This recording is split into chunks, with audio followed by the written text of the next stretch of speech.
네, 세 번째 시간입니다.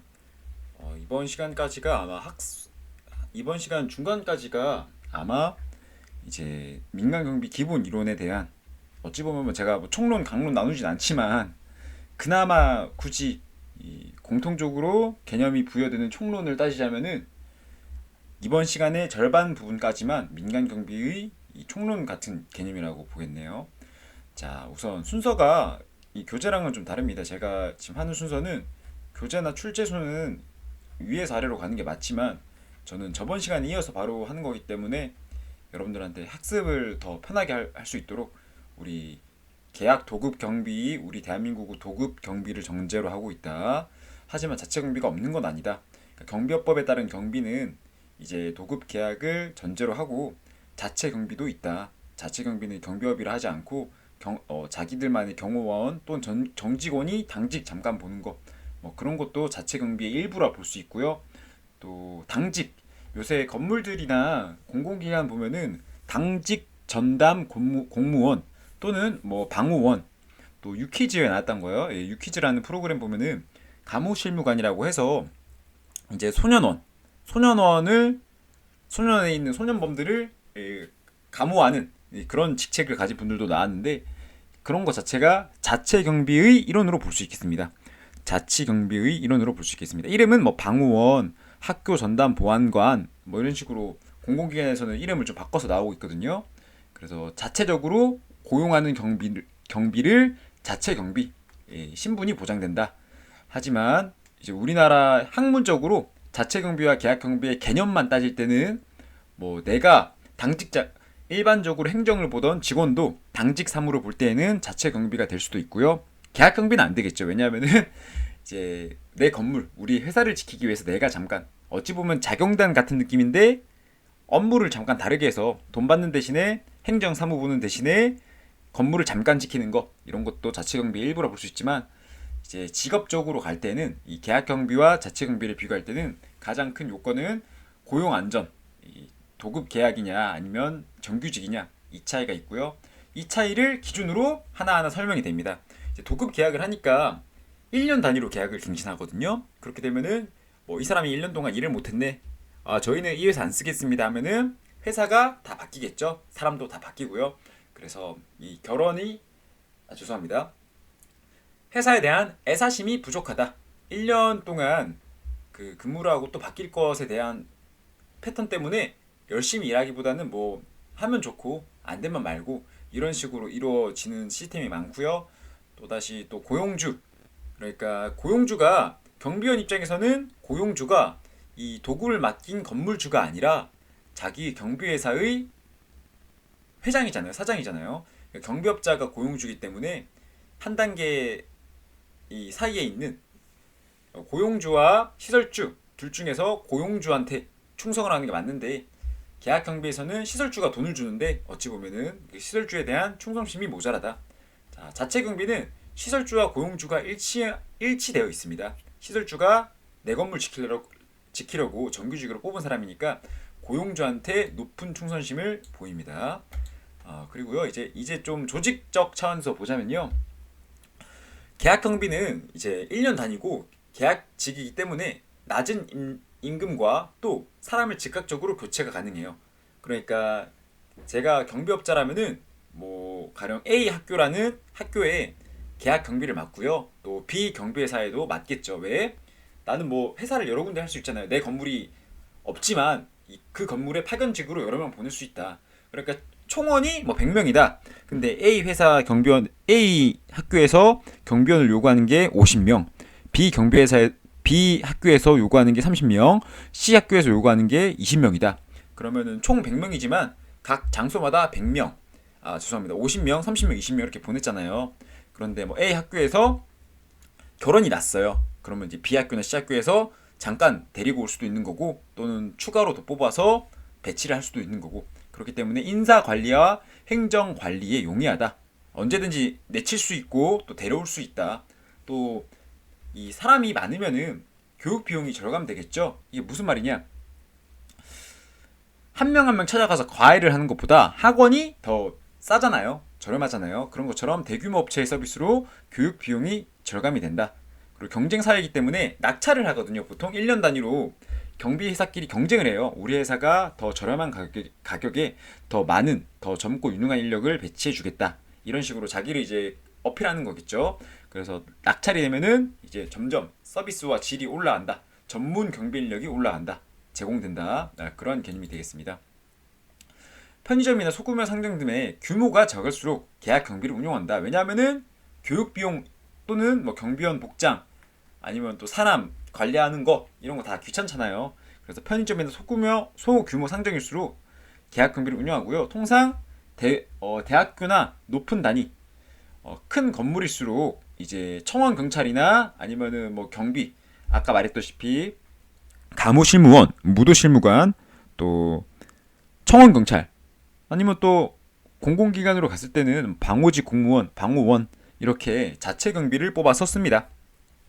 이 개념까지가 오면 우리가 알았던 그 개념이 끝나고요. 단점으로는 이제 적은 급료로 단기간 근무와 잦은 인원 교체가 있고요. 자체 경비는 직원들이랑 친해진 만큼의 아니란 생각 그리고 또 직원들에 대해서 확인을 하기가 좀 애매하다.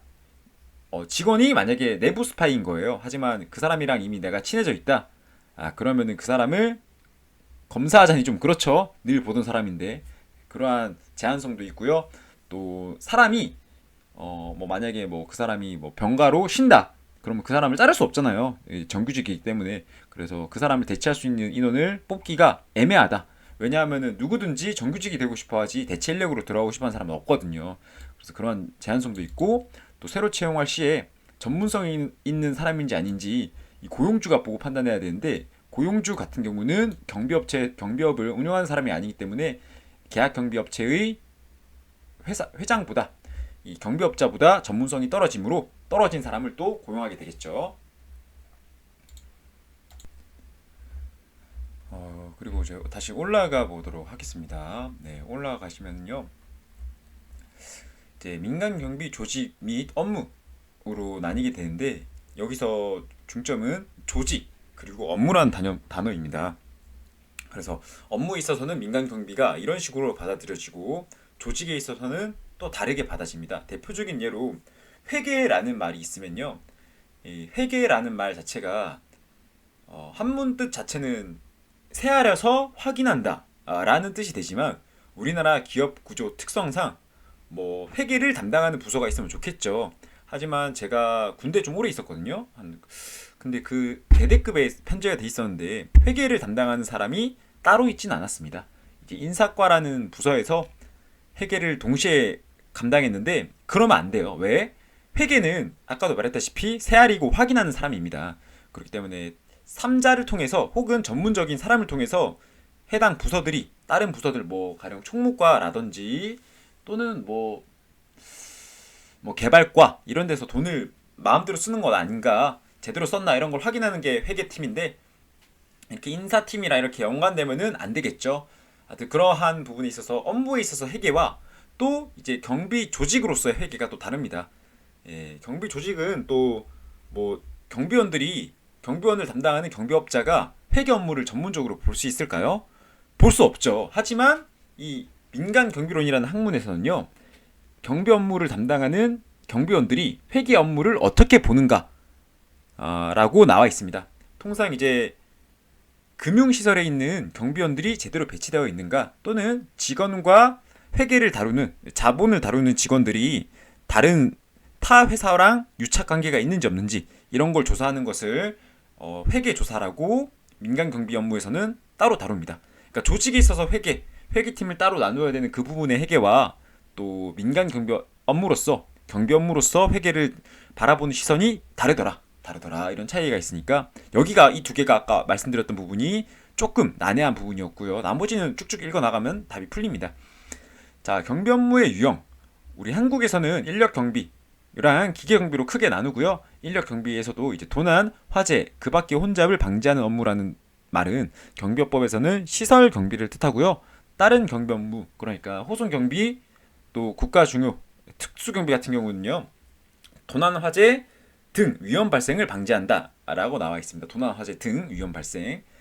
이거는 경비법 보실 때 또 나오니까 이렇게만 아시면 되고, 자, 상주 경비, 혼잡 경비. 상주 경비 같은 경우는 건물에 24시간 동안 고정적으로 경비하면서 건물 내에서 특이사항이 발생하면은 고치러 가거나 또 뭐 도둑이 들어왔다 잡으러 가는 그런 시스템으로 보면 되겠고요. 혼잡 경비 같은 경우는요, 행사나 대회 등 사람이 많이 모이는 장소, 우리나라에서는 집단 민원 현장이라고 따로 구역을 나누고 있고요. 혼잡 경비라는 용어 자체는 없습니다. 이제 도난 화재 그 밖에 혼잡을 방지하기 위해서 특정 지역을 방지하는 것을 시설 경비원 아니면 또 신변 보호 경비원을 해당 지역에 배치할 수 있고요. 우리나라 경비법에서는 다른 나라에서는 혼잡 경비라는 용어로 이용하는 경우도 있다고 합니다. 일본에서는 교통 경비 업무가 해당된다고 합니다. 우리 이전 시간에서 배웠었죠? 교통 경비 업무. 일본의 교통 경비 업무는 법적 효력이 있는 것은 아니더라. 자, 순찰 경비. 일정 구역을 정기적으로 순찰한다. 이렇게 보시면 되겠고요. 순찰의 유형에 대해서 나옵니다. 이거는 이제 또 청원경찰법에서도 해당 부분이 법제화 되어 있습니다. 법제화. 그래서 정시 순찰, 난시 순찰, 요점 순찰, 역선 순찰 이런 식으로 나오는데요. 이름에서 유추할 수 있습니다. 정해진 시간에 순찰을 도는 것을 정시 순찰, 난해하게 순찰을 도는 것을 난시 순찰이라고 하고요. 요약해서 도는 것을 요점 순찰이라고 합니다. 짧게는 이렇게 아시면 되고 개념 자체는 한번 읽어보도록 할게요. 정시 순찰은 정해진 지역을 정기적으로 순찰 또는 정해져 있으므로 이렇게 정해진 구역을 돌다 보니까 이 시간에 얘가 여기 있을 것이다. 이 시간에는 무전이나 확인을 할 것이다. 이런 걸 통해서 제대로 순찰을 하고 있는지 상황 조치를 제대로 하고 있는지 예측이 가능합니다. 하지만 우리가 예측이 가능하듯이 침입자 입장, 범죄자 입장에서도 예측이 가능하므로 예방 효과가 다소 떨어진다. 난시 순찰은 반대로 정해진 지역이 아니지만 취약하다고 또는 내가 생각하기에 필요하다고 생각하는 지역을 임의대로 순찰하는 것이며 내 생각이므로 예측할 수가 없어요.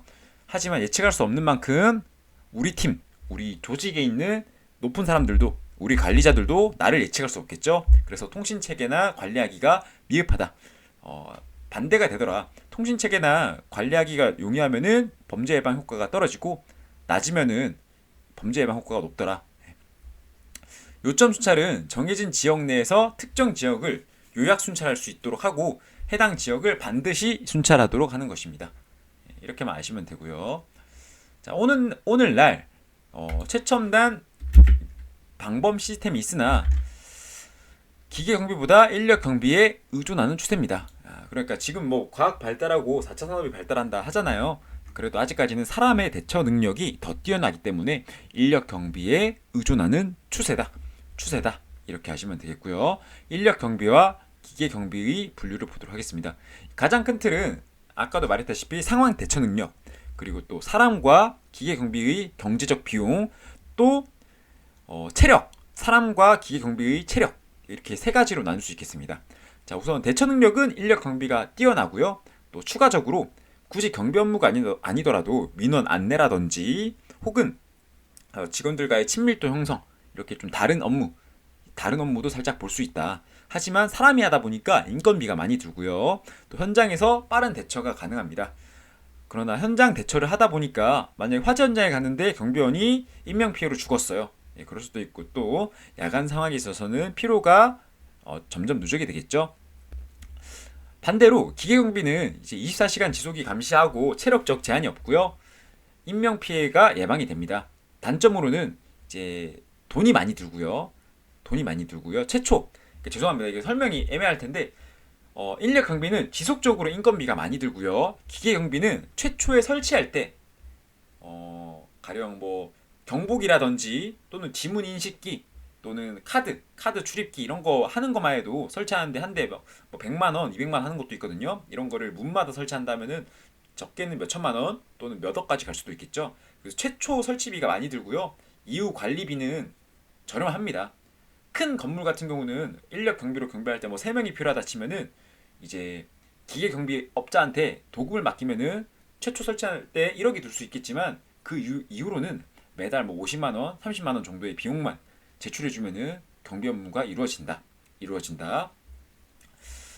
그래도 신속한 대처가 어렵다. 이렇게 하시면 되겠고요. 쭉 읽어보시고, 이것도 셉티드 효과죠. 셉티드 효과. CCTV가 있으니까 경고 표시로 범죄 효과가 예방이 되더라. 쭉 보시고. 자, 기계경비는 이제 초기 설치 비용이 비싸고요. 장기적으로 봤을 때 인력 경비보다 더 저렴합니다. 또 방제 효과뿐만 아니라 인력 관리도 가능합니다. 이제 지문인식 시스템이나 사람 입출입 현황을 조회하는 것, 이런 거는 기계경비업으로 들어가고요. 최근에 이제 코로나 사태 보았죠? 코로나 사태 때 열 측정하는 것도 이제 경비업체들이 많이 도입하더라. 자, 기계경비. 이제 경비업법에 대해서 기계경비가 살짝 나오네요. 이 경비업법에서는 기계경비업자는 경비 대상에 관한 정보를 수신한 때에는 그 사실을 확인하는 등 필요한 대응 조치를 하여야 한다라고 경비업법에 나와 있고요. 이걸 대통령령으로 들어가면은 이 늦어도 25분 이내 출동하여야 한다.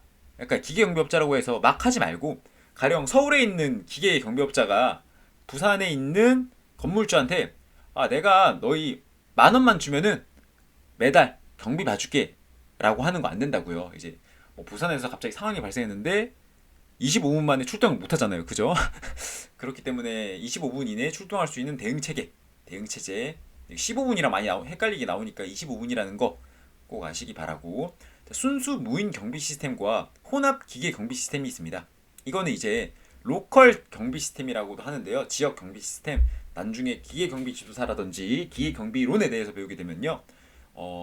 우리 큰 건물들 있죠. 그러니까 중앙 관제실이 있는 거, CCTV 관제실이 있는 그러한 경비 시스템, 통상 아파트에 다 있지 않나요? 이런 거. 네. 그런 게 있는 걸 혼합 기계 경비 시스템, 경비원 아저씨들도 있고 또 CCTV도 있고, 그런 걸 혼합 기계 경비 시스템이기 때문에 뭐 경비원이 건물 내에서 아이고 저기 화재가 났네, 뭐 1층에 민원인이 들어오려고 하네 하면은 즉각적으로 가서 대처할 수 있고요. 순수 무인 경비 시스템은 우리 자동차로 순찰 돌고 있는 세콤 또는 S1 이런 걸 생각하시면 되겠습니다. S1. 이 사람들은 이제 소규모 업체라든지 음식점 같은 데 보면은 세콤 순찰 중, 뭐 캡스 순찰 중 이렇게 돼 있는데, 문을 마음대로 열면은 캡스에서 이제 저기 뭐 A라는 구에 뭐 음식점이 경보고기에 울렸다 그러면은 25분 이내에서 다리 하나 건너서 자동차 타고 와서 확인해야 하는 그러한 점이 있겠습니다. 자, 기계경비의 구성 이런 거는 좀 보시면 되고요. 경비 대상 시설이 필요하고요. 관제 시설이 필요하고요. 기계경비원이 필요합니다. 이제 기계경비 과정, 이게 가끔씩 나옵니다. 어떻게 이루어지냐? 문이 열리잖아요. 그럼 이 문이 열리는 걸 센서가 감지를 합니다. 침입 감지를 하고 경고를 하겠죠. 삥 이렇게 울리면서. 그리고 이 침입 정보를 전달해야겠죠. 이 경보를 회사로 전달해서 관제 시설로 전달을 해서, 관제 시설에서는 또 어떻게 하겠어요? 여기 A 지역에 어디 가게에서 경보가 울렸습니다. 누구누구 씨 제일 가까이 있는 것 같은데 한번 확인해 보세요 라고 해서 침입 정보를 전달합니다. 그 전달하게 되면은 이 기계 경비원이 현장에 도착해서 대응을 하겠죠. 그리고 이 과정을 감전대라고 보시면 되겠고요. 이 감지와 전달을 좀 섞겠죠. 이 대응은 맨 마지막에 있는 거니까 헷갈릴 수가 없고요. 그러니까 이걸 어떻게 외우시냐? 기계 경비니까 침입하다가 걸리면은 이 전기의 감전대 이렇게 외우시면 좋겠습니다. 이런 거 대응은 좀 읽어보시기 바라고. 완전 제압은 틀린 말이고 지연시킬 기능이 있는 경비 시스템, 이런 거라고 보시면 되겠습니다. 기계경비의 실정과 폐해. 이게 기계경비 같은 경우는요, 경보기가 울리잖아요. 근데 문이 열리면 아까 경보가 울린다 했는데 왜 그런 말을 했냐면은 바람에 의해서 문이 흔들릴 때도 있단 말이에요. 이때도 침입으로 확인하고 오경보가 울릴 수도 있어요. 그래서 이러한 단점도 있고요. 이러한 단점 때문에 기계경비원도 확인하러 또 가야겠죠. 잘못된 출동으로 인해서 효율이 저하가 발생합니다. 또한 사람을 많이 고용 못하겠죠. 뭐 필요한 인력, 경찰만큼의 인력이 있으면 좋겠지만 기계경비업 자체가 25분 내라는 요건이 있기 때문에 딱 맞게끔 구성이 되어 있어요. 그래서 뭐 사실 인구 10만 도시 정도 되는 지역에 인력 기계경비원 몇 명이 있을까요?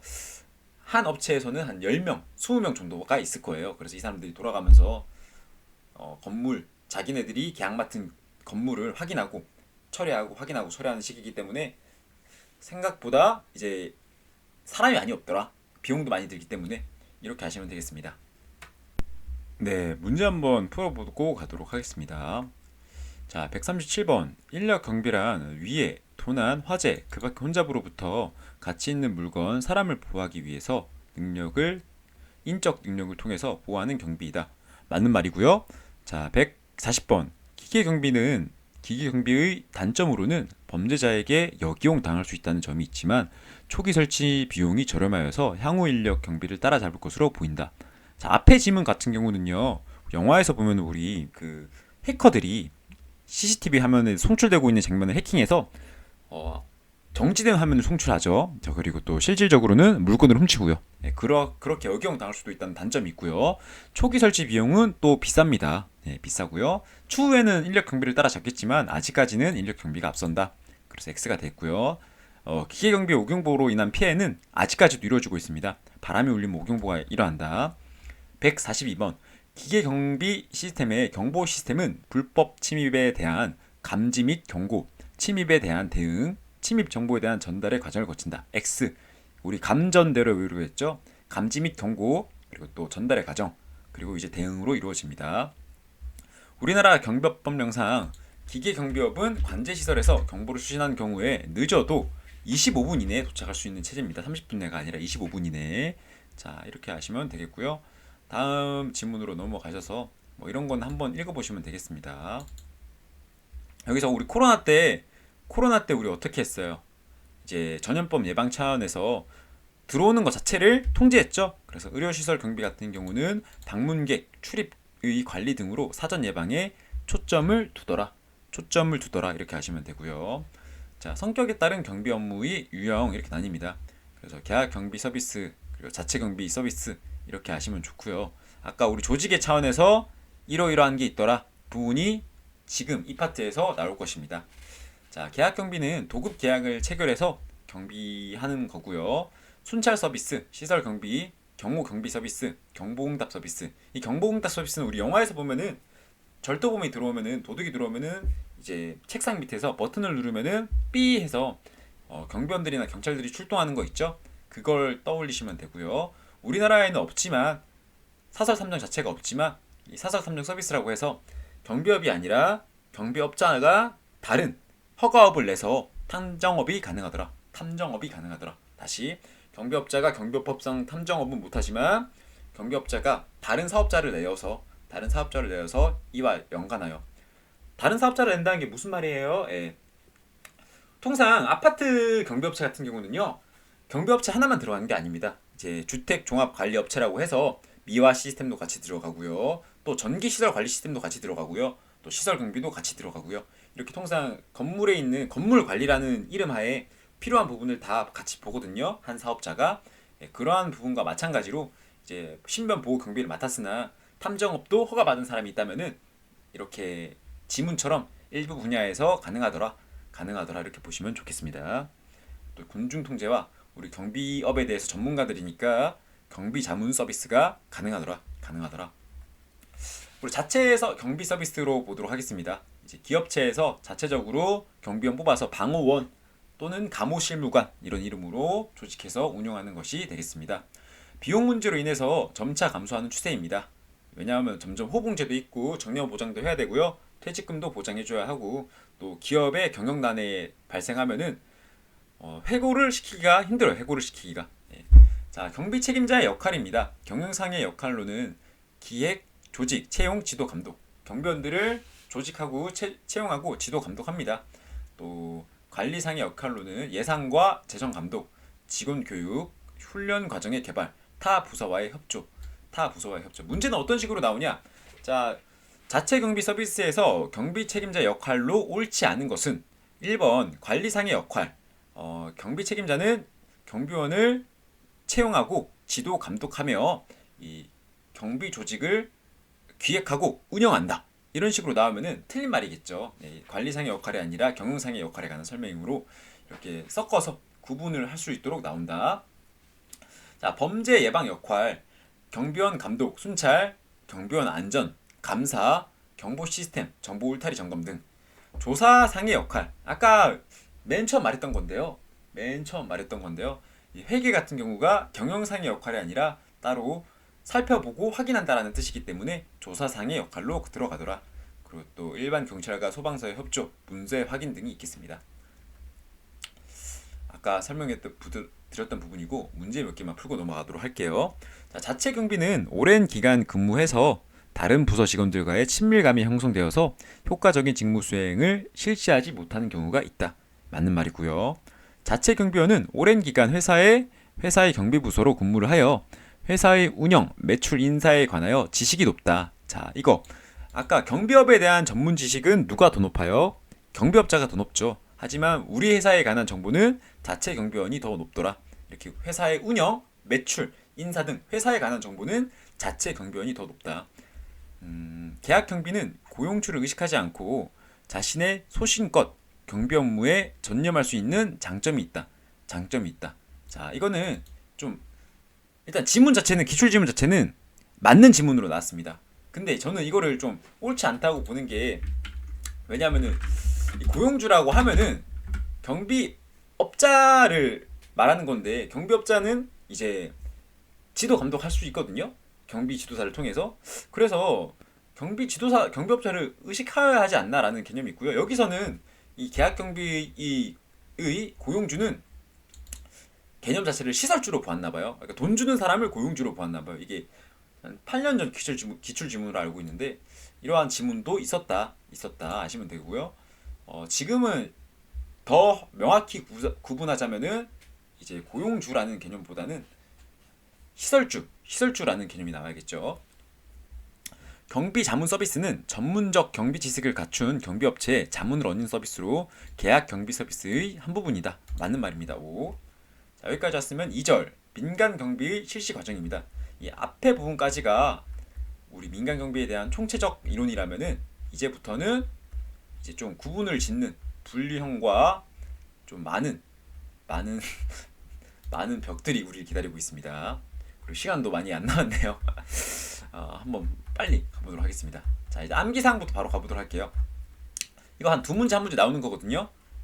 맞추는 게 좋겠죠. 이거 외울 때 자, 경비 중요도에 따른 분류인데 한번 눈에 익혀보도록 할까요? 자, 레벨 1, 2, 3, 4, 5로 나누고 최저, 하위, 중위, 상위, 최고 수준으로 나누더라 이렇게 아시면 되고요. 제가 곧 바로 어떻게 외우는지도 알려드리도록 할게요. 그리고 또 뭐 일정 패턴이 없는 뭐 이런 거 있구나 하고요. 여기서 어려운 말은 패턴이 없는 게 더 안 좋은 거다.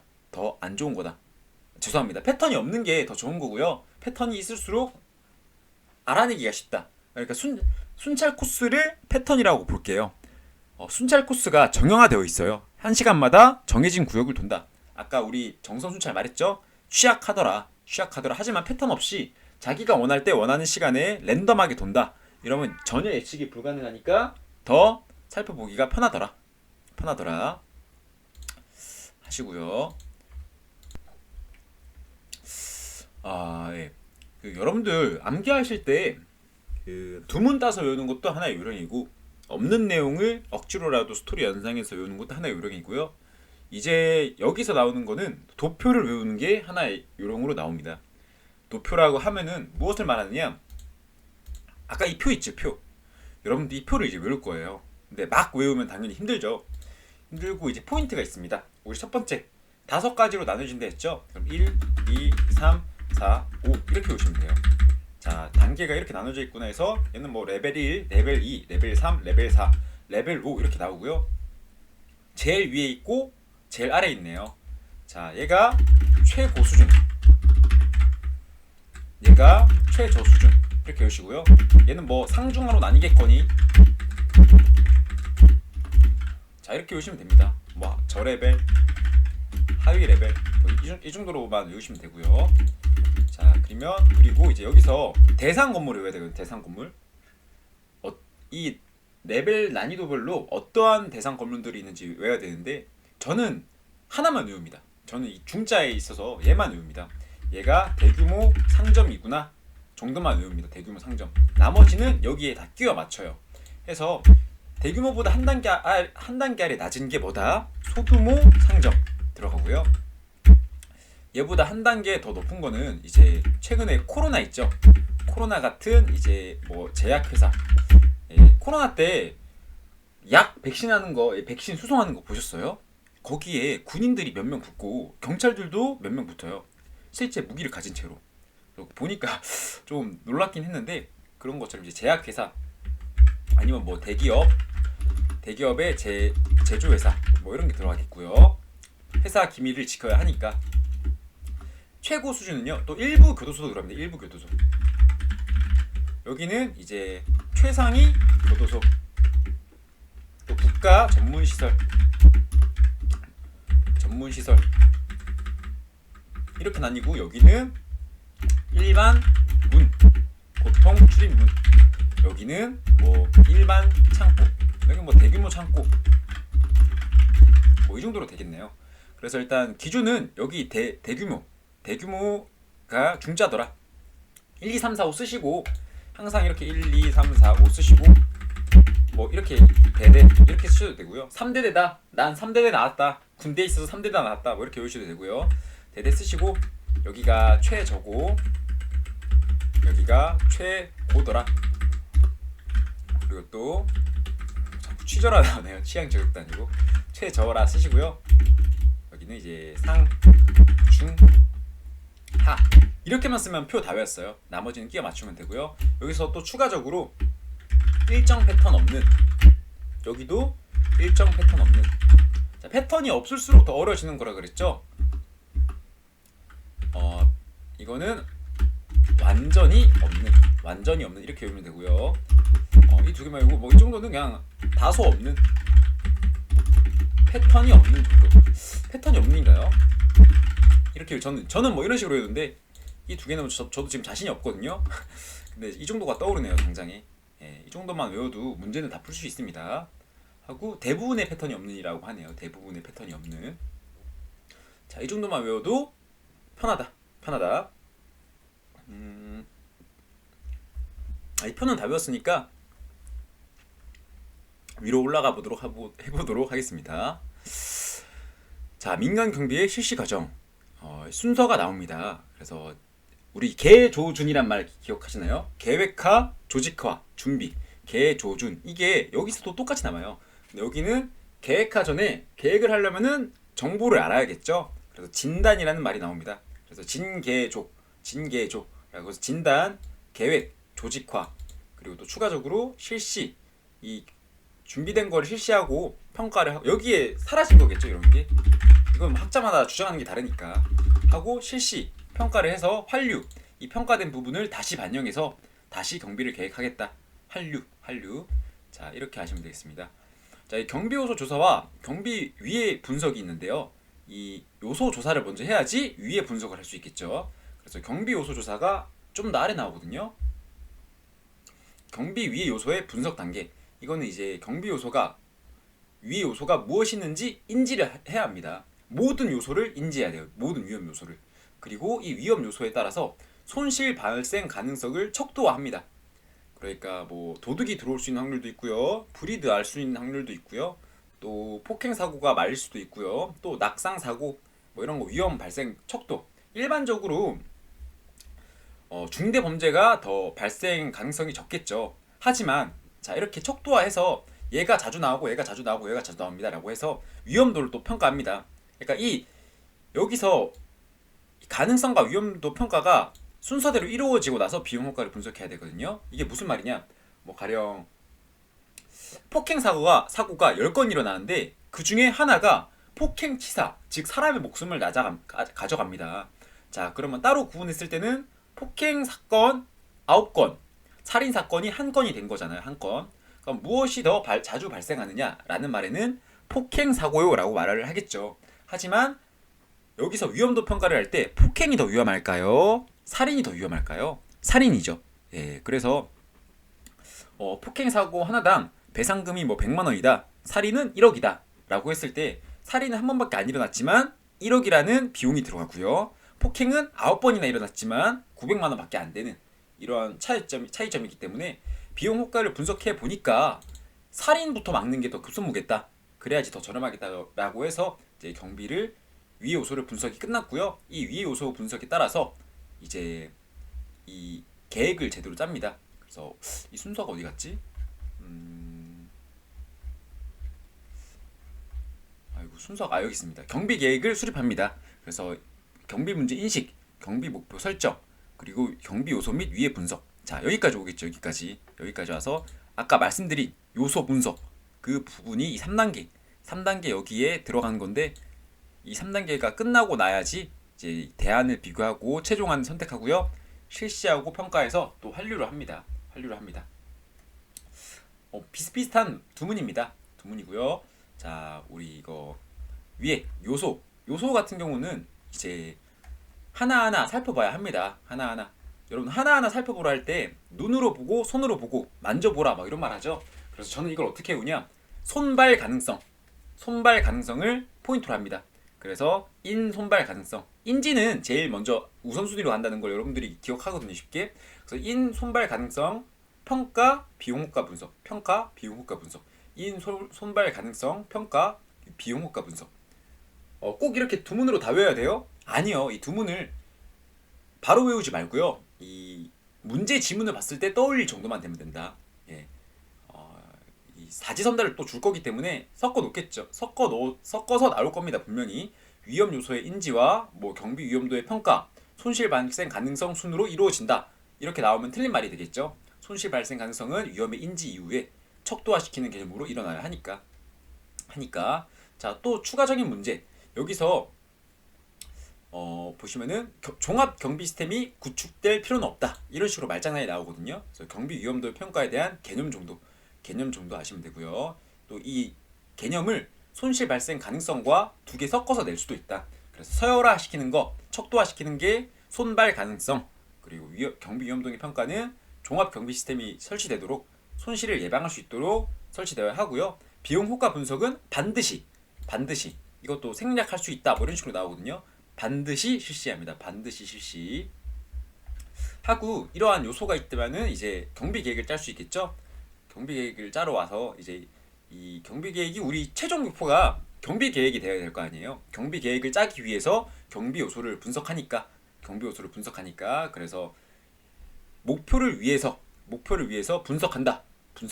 누가? 비선실세가 좀 말장난인데 이거는 목표 위해를 분석하기 위해서 비선실세가 이거를 분석하더라. 자, 이것도 마찬가지로 경비 문제 인식이 우선입니다. 그래서 목표 위해 분석, 비선실세가, 비선실평 이렇게 외우면 되고요. 평가 이후에는 또다시 환류가 일어난다. 자, 그럼 우리 또 두 가지 또 써보도록 하겠습니다. 경비 계획이 있고요. 경비 계획을 짜기 위해서는 먼저 뭐부터 해라? 경비 요소를 알아야 한다. 자, 해서 둘 다 인지가 먼저고요. 경비 요소 같은 경우는 하나하나 눈으로 손으로 만져봐야 된다. 그래서 손발 가능성으로 하시고요. 이제 마지막이 비용과 분석 그리고 또 이제 평가겠죠. 손발 가능성 평가, 위험 평가, 비용 효과 분석까지 이렇게 순서대로 하시면 되고요. 얘는 마지막이 비선실세다. 자, 목표 위에 분석, 목표를 위해서 분석해라. 비선실세가, 목표 위에 분석, 비선실세가 이렇게 해서 두 문을 외우면 좋겠습니다. 나 너무 외우기 싫은데 안 외우면 안 돼요? 안 외워도 돼요. 몰라도 다른 문제 맞춰서 60점만 넘기면 되니까 너무 고민하지 마시고 외워서 맞추면 땡큐고 못 외우면 또 아까 더 외우기 쉬운 이 표 외우는 게 아마 더 쉽죠? 숫자로대로 쓰는 거니까 이거는. 하지만 이것도 외우면 편하다. 손발 가능성, 목표 위의 분석, 손발 가능성, 목표 위의 분석. 여기까지만 보시면 되고 또 나올 만한 문제가 위로 가보도록 하겠습니다. 이제 다시 또 자, 내부 담당자와 외부 담당자가 나뉩니다. 내부 담당자와 외부 담당자. 내부 담당자 같은 경우는요, 이제 경비 조직 내부에서 뽑아서 쓰는 거죠. 우리 아까 자체 경비 있죠? 자체 경비와 비슷합니다. 외부 담당자는 계약 경비랑 비슷합니다. 외부에서 데려와서 씁니다. 자, 외부에서 데려와서 쓰니까 이 사업체, 저 사업체, 뭐 여러 사업체를 돌아다녀봤을 거 아니에요. 그렇기 때문에 고도의 전문 지식이 있고요. 그리고 반대로 내부 담당자는 고도의 전문 지식은 없지만 실질적으로 우리 회사 건물에 필요한 거. 그러니까 외부 담당자 같은 경우는 뭐 병원도 경비 서보고 또 학교 건물이나 대규모 행사 같은 것도 담당자로서 경비를 서봤다 할지언정 내부 담당자, 즉 우리 건물이 창고란 말이에요. 창고 같은 건물에서는 나보다는 모른다. 뭐 이런 개념이 되겠죠. 그래서 사실의 경험이 풍부하다. 내부 업무에 정확한 숙지가 가능하다. 또 내부 조직 사람이니까 타 부서와의 협조가 용이하다. 내부 담당자의 장점이 곧 외부 담당자의 단점이 됩니다. 또 반대로 외부 담당자의 장점이 내부 담당자의 단점이 되기도 하고요. 예, 조직 내부에 영향을 받지 않으므로 객관적이다. 외부 담당자가 이 정도 차이만 좀 아시면 되겠죠. 넘어가시고요. 각종 조사 업무의 분류, 이것도 한 문제 나옵니다. 그래서 이것도 포인트로 잡으셔야 될 게 아까 회계조사라고 해서 우리 이거 경비 업무 조사 업무로 분류를 했었죠. 조사 업무. 여기 나오네요. 이제 조사 업무라고. 그 조사 업무를 더 세분하게 분류해 보니까 이렇게 나오더라 해서 인사조사, 전상 관련 조사, 반출입 조사 이런 거 내용이 쉽고요. 너무 더 쉽죠. 이런 거는 일반 시설물 조사 이것도 쉽습니다. 예, 근데 이제 회계조사가 출납원의 위치나 근무 시간 또는 뭐 무장 강도의 공격 가능성과 공모 가능성 이런 거를 회계조사로 보더라. 경비 위해 분석. 아까 우리 위해 분석 이거는 경비 계획을 할 때 필요하다 그랬죠? 두 문 외워볼까요? 이거는 이제 위의 요소의 분석 같은 경우는 손으로 발로 요소는 눈과 손으로 발로 봐야 된다. 인 손발 가능성 평가 비용 효과 분석까지 가야 되고요. 또 우리 계획 세울 때는 인 목표 위의 분석 비선 실평 인 목표 위의 분석 비선 실평 이렇게 교육을 했습니다. 경비 위해의 유형입니다. 인위적 위해랑 그리고 또 특정한 위해만 구분하면 되거든요. 예. 인위적 위해 같은 경우는요. 우리가 발생하는 화재, 재난, 범죄 이런 게 사람의 손으로 만들어지는 거 있죠. 그런 걸 인위적 위해라 하고요. 개 중에서 특정한 특색을 가진 게 있어요. 가령 군 탄약물 제작소에서 폭발물 사고가 발생한다든지 또는 화학 공장에서 화재나 폭발, 정유회사에서 대규모 화재, 정유회사에서 기름 도난 사건 뭐 이런 거 있죠. 그 건물에서만 나오는 거 그런 거는 특정한 위해로 봅니다. 특정한 위해. 넘어가시고요. 자, 사전조사는 현장 청취와 현장 조사로 이루어진다. 내가 눈으로 직접 보고 거기 있는 사람들로부터 청취를 이루어져야 한다. 어떤 게 위험한 것 같습니까? 내가 보기에는 저기 위험한 것 같은데 생각보다 사람이 많이 온다고요? 알겠습니다. 뭐 이런 것 정도는 동시에 이루어져야 합니다. 문제는 현장 청취만 이루어지면 된다. 뭐 현장 청취는 고려하지 않는다. 이런 식으로 나오기 때문에 둘 다 이루어진다. 이 정도만 아시면 되고요. 경비 실시의 수준 같은 경우는요. 이제 여기서 헷갈릴 만한 거는 말로는 다 하기 쉬워요. 그것도 뭐 단편적 경비는 뭐 종합 표준화된 경비 형태를 말한다. 이런 식으로 섞어서 나오기 때문에 개념만 잡으면 되거든요. 그래서 종합적 경비랑 1차원적 경비는 말이 좀 쉽거든요. 근데 이제 단편적 경비와 반응적 경비의 차이가 있습니다. 필요할 때마다, 그때마다 또는 필요할 때마다 이렇게 차이가 있거든요. 먼저 손실이 발생하고 배치를 하는 거를 반응적 경비. 이제 코로나 사태로 인해서 환자가 많이 들어왔다. 이제 전염이 많이 됐다. 그러면 이제 전염병 환자를 밖으로 못 나가게 해야겠죠. 이게 말이 설명이 좀 복잡한가요? 자, 이 같은 사건으로 말씀을 드릴게요. 자, 당장에 코로나 사태가 발생했어요. 코로나19 사태가. 그때 사람에 대해서 출입자들에 대해서 발열 체크 확인이나 또는 전염병 환자가 못 들어오게 해야 되잖아요. 그럴 때 경비가 많이 필요하니까 특별한 계획 없이 필요하니까 배치하는 거 단편적 경비라 볼 수 있고요. 반대로 특정 지역에서 이제 확진자가 발생했어요. 이 사람이 밖으로 못 나오도록 감시하는 거, 손실이 발생할 때마다 필요하겠다. 둘 다 필요할 때마다는 맞는데 왜냐면 손실이 발생하니까 이걸 막기 위해서 필요한 건데 얘는 먼저 손실이 발생한 거고요. 얘는 손실이 발생할 대비를 위해서 계획 세울 시간이 없어서 즉각적으로 배치를 하는 것이다. 여기까지 오셨으면은 이제 경비계획의 수립의 기본 원칙까지 왔네요. 네, 이 다음 부분은 다음 영상으로 좀 이어지도록 하겠습니다. 영상이 좀 길 것 같아가지고 고생하셨고 또 다음 영상에서 뵙도록 하겠습니다.